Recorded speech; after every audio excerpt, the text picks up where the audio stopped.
In my 9 years of time playing video games, I've amassed a little over 40 perfect games across PC and console. But it wasn't until a few years ago that I actually started grinding out these perfect games. I mean, back then all I did was play Fortnite on my PlayStation 4 with my friends from school, and that was about it. I didn't really see the need to get all of the achievements in that one game I was hooked on at the time. When I first got the thought about achievement hunting, it was around the time I finished Elden Ring's achievements. Not Night Raid, this is just B-roll. Elden Ring was one of the best games I've ever played, but the reason why it's one of the best in my books is that Elden Ring introduced me to the genre of Souls-likes.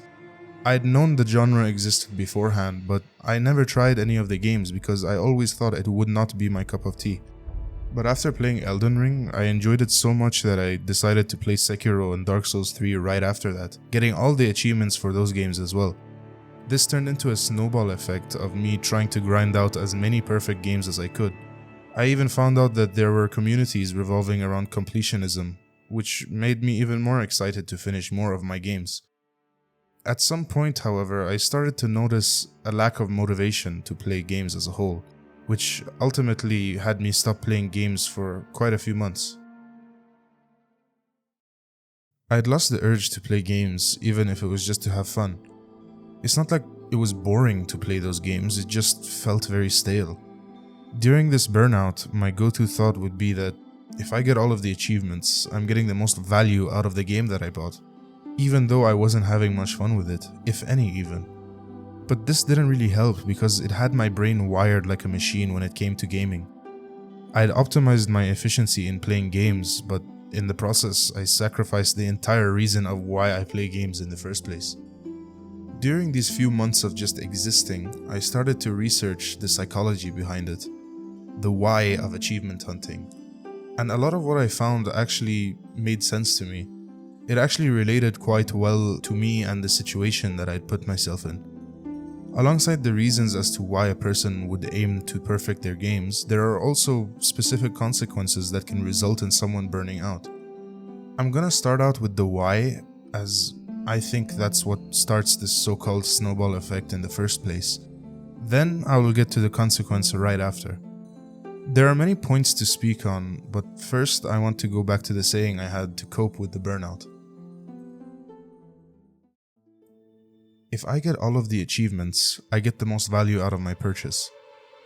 This was the thought process that I would have if I bought a game, thought it was just alright, and toughed out the entire game until its 100% mark. Through achievements, it gives the perception that you've squeezed out each drop of content that the game had to offer. Instead of just doing the main quest in a game and being done with it, you decide to do all of the side quests or collect all the items available.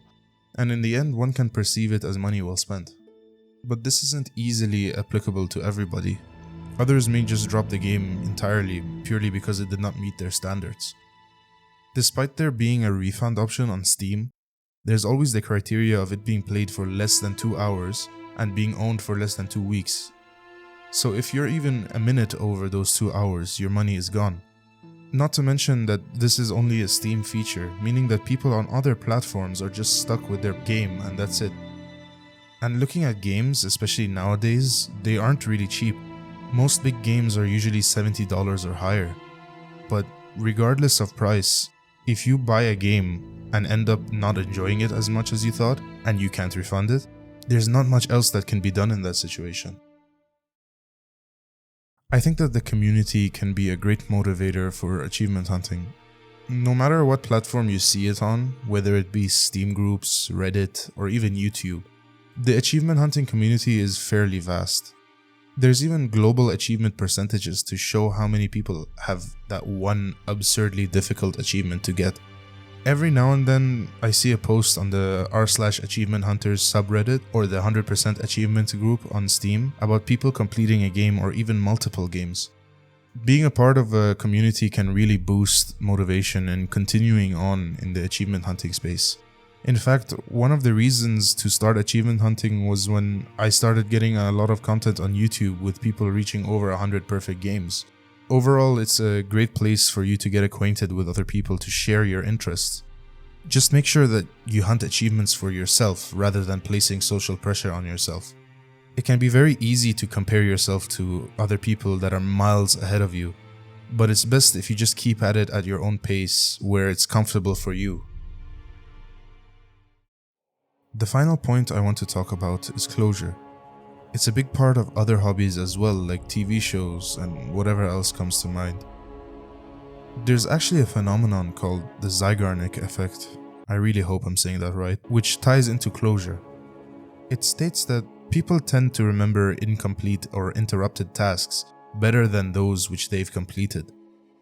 Like when you watch that one show for a good while and all of a sudden just stop watching it when you're close to the epilogue, you'll be thinking more about that show more than any other show that you plan to watch. But in this case, it's when you finish the main game but forget the rest of what the game had to offer. You can think of it as a mental itch.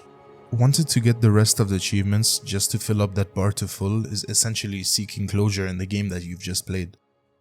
On the other hand, the same way it can compel you to seek closure, it can also be a detriment.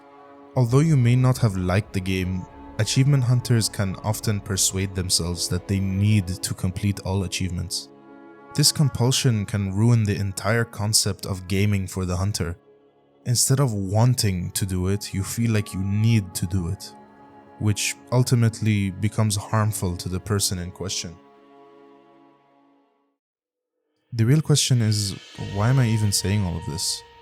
Well, truth be told, this really sucked for me, especially since gaming is one of the most enjoyable experiences I've had for close to 10 years. Having been burnt out from playing games as a whole just because of hunting achievements had me thinking about what it was all about and what it was all for. It doesn't really matter getting that perfect game if you don't enjoy playing that game to begin with. Like, I'd much prefer to play a game that I love, get all of the achievements, and then be disappointed. Not disappointed because the game was not satisfying or enjoyable, but rather the disappointment I'm talking about is the one that makes you think, damn, it's over already? What the hell do I do with my life now? That is one of the best but also melancholic feelings that anyone can ever have when it comes to playing games. I guess what I'm trying to say is that achievement hunting should be rooted in positivity and be meaningful. It should never turn into a toxic mentality where you force yourself into it.